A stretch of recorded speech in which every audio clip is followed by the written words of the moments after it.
Could you handle the loan repayment for me? As I toiled away at work, an unexpected email popped up on my screen.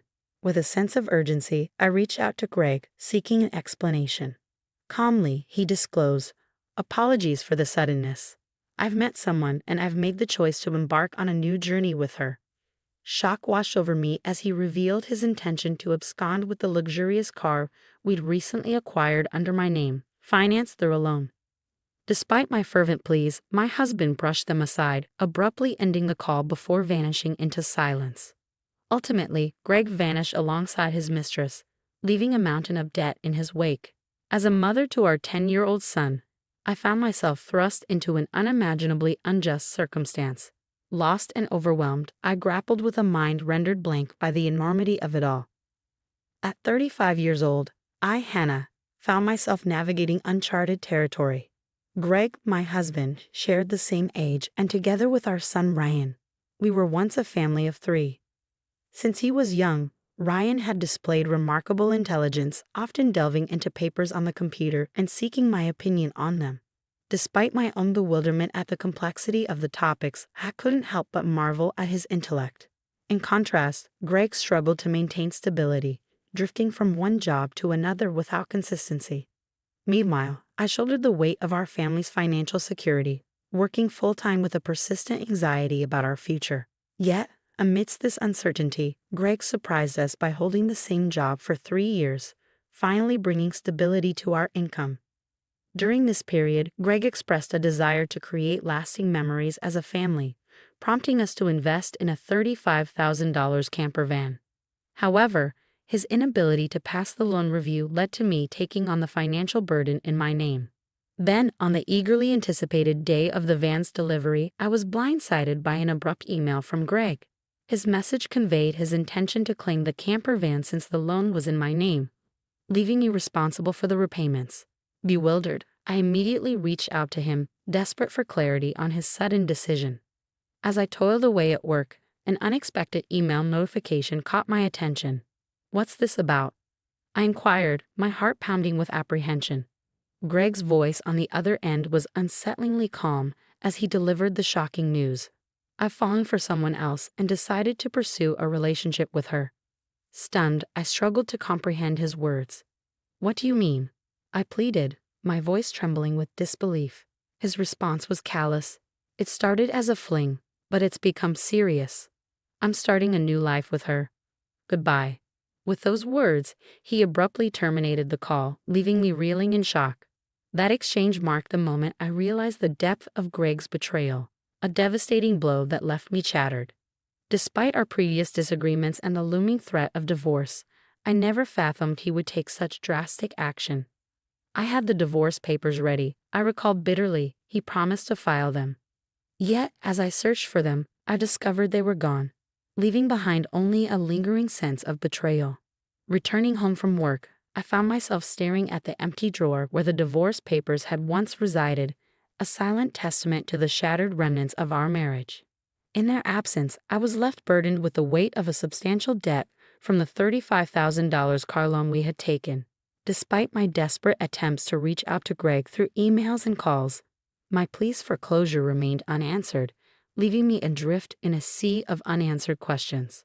Ryan, ever perceptive, noticed my recent change in demeanor and approached me with concern after dinner. "Mom, what's going on? You haven't been eating much lately. Are you all right?" he inquired, his voice laced with worry. "Oh, I'm just a bit tired, I guess," I replied, attempting to brush off his concerns. "Did you know that when people lie, they tend to look up to the right?" Ryan remarked, his observation catching me off guard. "I've noticed Dad hasn't been home for 3 days. Did something happen between you two?" He pressed further. Taken aback by Ryan's astute questions, I took a deep breath, realizing I could no longer evade the truth. With a heavy heart, I made the decision to confide in him. "Well, you see," I began, preparing to lay bare the painful reality of our situation. "I understand," Ryan responded calmly, surprising me with his composed demeanor. "It's not entirely unexpected given how things have been lately." Despite his outward composure, I couldn't help but feel a pang of sadness for him. I knew that beneath his brave facade, he must be hurting. As I struggled to cope with the weight of our fractured family, I threw myself into work, desperately trying to distract myself from the turmoil within. However, my body betrayed the facade of strength I sought to project, and my health began to deteriorate. Despite my attempts to soldier on, I found myself unable to even stand during a training session at work, eventually collapsing from exhaustion. When I awoke, disoriented and frightened, I found myself in a hospital room, surrounded by concerned faces. The doctor's diagnosis cut through the haze of confusion. I needed further examinations, and I was to remain hospitalized. Feeling utterly defeated, I couldn't help but berate myself for succumbing to what I believed was merely emotional stress. In that moment of vulnerability, Hannah couldn't shake the overwhelming sense of self-reproach and despair. As I lay in the hospital bed, staring at the IV drip snaking into my arm and the sterile expanse of the ceiling above, tears welled up involuntarily. In that vulnerable moment, Ryan burst into the room, his usually composed demeanor shattered by concern. Hastily, I wiped away my tears, trying to summon a reassuring smile as he approached. "What's wrong, Mom? Is it serious? You're going to be okay, right?" Ryan's voice quivered with worry, his young face etched with fear. "Of course, sweetie. I'm not going anywhere," I reassured him, mustering all the strength I could. His relief was palpable as he explained. "The school called me and said you were rushed to the hospital. I was so scared. I thought—" His words trailed off, a poignant reminder of his tender age despite his usual maturity. It filled me with a renewed determination to fight, to get better for his sake. But as the days passed, my condition only worsened, and a grim diagnosis was delivered. I needed surgery, and I needed it urgently. With little time to spare, I heeded the doctor's advice and underwent the procedure, hoping for a swift recovery. A month had slipped by since Greg's abrupt departure when I finally returned home from the hospital. Amidst the pile of neglected mail, a demand letter for the car loan payment caught my eye, sending a wave of panic coursing through me. It should have been deducted automatically, I muttered, confusion mingling with frustration. With trembling hands, I checked my bank balance only to find it drastically depleted. The $20,000 that had once cushioned our finances now dwindled to a mere $33.90. Anger and betrayal surged within me as I realized the extent of Greg's deception. He did this, I seethed, a sense of helplessness washing over me. Desperate for answers, I longed to confront him, but his absence loomed large, leaving me grappling with a daunting uncertainty. Without the camper van, I found myself in a bind. I couldn't sell it to recoup any losses. Greg's departure cast a shadow over everything, plunging me deeper into despair. Witnessing my distress, Ryan reached out, placing a comforting hand on my forehead. "You look pale. Are you feeling sick again?" "You don't have a fever, though," he observed, his concern palpable. Physically, I was fine, but the weight of our dwindling finances bore heavily on my shoulders. "Your father not only took the car but also drained our savings. With my health still fragile, I can't return to work. And now we're left with nothing," I confessed, my voice heavy with resignation. Understanding the gravity of our situation, Ryan refused to let despair take hold. "I'll deliver newspapers and I'll scour the internet for any job opportunities," he declared, determination gleaming in his eyes. Inspired by his resilience, I resolved to push through adversity. "I can't afford to be weak," I muttered, steeling myself against the challenges ahead. With a smile, Ryan echoed my determination, his unexpected suggestion sparking a glimmer of hope. As he outlined his plan to reclaim the camper van, I marveled at his ingenuity. "But how can we do that?" "The van is in your name," I pointed out, puzzled by the logistics. "That's true, but what if—" Ryan's suggestion left me speechless, the idea far beyond anything I had imagined. Yet, as he explained his strategy, a flicker of optimism ignited within me. "And we have no clue where your father is," I added, grappling with the uncertainty of Greg's whereabouts. "Let's check my phone," Ryan proposed, a memory surfacing of a previous hiking trip where he had momentarily strayed. "Remember when we got lost? We bought a kid's cell phone with a GPS app, accessible to both Dad and me." With renewed determination and a glimmer of hope, we set out to turn Ryan's ingenious plan into reality. With the tracking app providing real-time updates on Dad's whereabouts, Ryan shared his findings with me. "He's been moving around a lot," he noted, prompting my curiosity. "But what if we confront him and he slips away again?" I voiced my concern, to which Ryan responded with a reassuring smile and a cryptic statement. "Don't worry.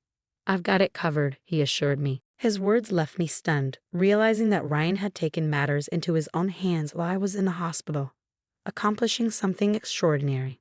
"I can't believe such a clever child came from me," I marveled, acknowledging his resourcefulness. He had even uncovered information about Greg's mistress. "All right, let's show Dad who he's crossed," I declared, ready to put our plan into action. United in purpose, my son and I meticulously prepared for the moment of reckoning. With Ryan by my side, I felt an unshakable resolve. 3 days later, a call interrupted the quiet anticipation. "It's me. Please, I need your help," the voice on the other end pleaded.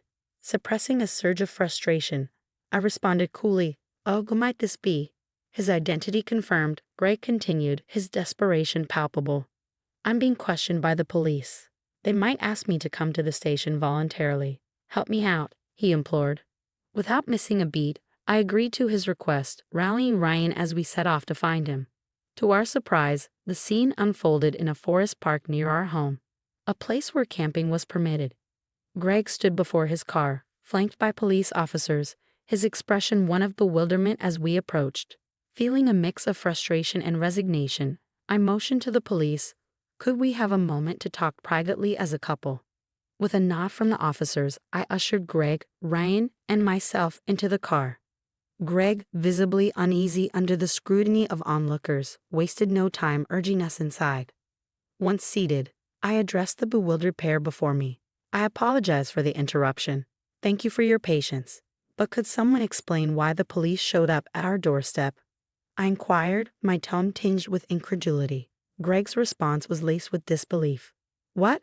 Why would you involve the police?" he protested, his confusion apparent. "It's quite simple, really," I countered, a hint of exasperation creeping into my voice. "My car was reported stolen, the camper van." Greg's attempt to downplay the severity of the situation only added fuel to the fire. "You filed for divorce, remember? We're not married anymore." "Technically, you're driving a stolen vehicle," I pointed out, Ryan's sharp intuition echoing my sentiments. "I didn't steal it. I just borrowed it," Greg argued weakly, his defense falling short in the face of Ryan's astute reasoning. With a calm resolve, Ryan interjected, "Well, regardless, Mom needs her car back. It would be really helpful if you could return it." Greg's protest faltered in the face of our collective determination, his earlier bravado crumbling under the weight of the truth. I extended my hand, silently demanding the keys from Greg, who reluctantly surrendered them. With the transaction completed, Ryan broke the tense silence. "Why did you abandon your family for this woman?" His question caught Greg off guard, leaving him fumbling for words as he awkwardly scratched his head. Seizing the opportunity to assert herself, Greg's mistress interjected with a smug chuckle. "It's because I'm more attractive than your mother. Can't you see it?" she taunted, her arrogance palpable. Infuriated by her audacity, I couldn't hold back. "Don't mock me. You've destroyed my life." I seethed, the bitterness of betrayal coursing through my veins. As Greg and Mandy engaged in a heated exchange, the air thick with tension, no one intervened, allowing them to confront their actions head-on. Meanwhile, we reached out to the police once more, providing an update on the unfolding situation. As darkness descended, the forest park became illuminated by the flashing red lights of police cars. In a moment of desperation, Greg pleaded for leniency. "I was wrong. I'll do better. Please just don't arrest me," he implored, his voice tinged with remorse. "People like you don't change overnight, especially those who are lazy," I asserted firmly, echoing Ryan's sentiment. "I can't trust you anymore. You need to face the consequences of your actions at the police station. If I end up in trouble because of this, I won't be able to repay the debts. Are you okay with that?" I challenged Greg, my voice tinged with frustration. "I have no problem with that. You can repay me after you've made amends for your wrongdoing. Take your time. I've already lined up a job for you," Greg replied nonchalantly. "Fine, let's tally it up. There's Ryan's child support and the $20,000 you stole from me. I'm not sure of the exact amount, but you'll work to repay it all," I declared, determined to hold him accountable. Turning to Mandy, Greg's mistress, I delivered a stern warning. "You may think you're just a bystander, but don't forget, you're an accomplice to Greg's theft. Be prepared to face the consequences, I cautioned, my voice unwavering. Upon learning that she might be held responsible if Greg failed to return the stolen money, Mandy recoiled in fear. Desperate, she turned to her parents for assistance, only to be met with rejection.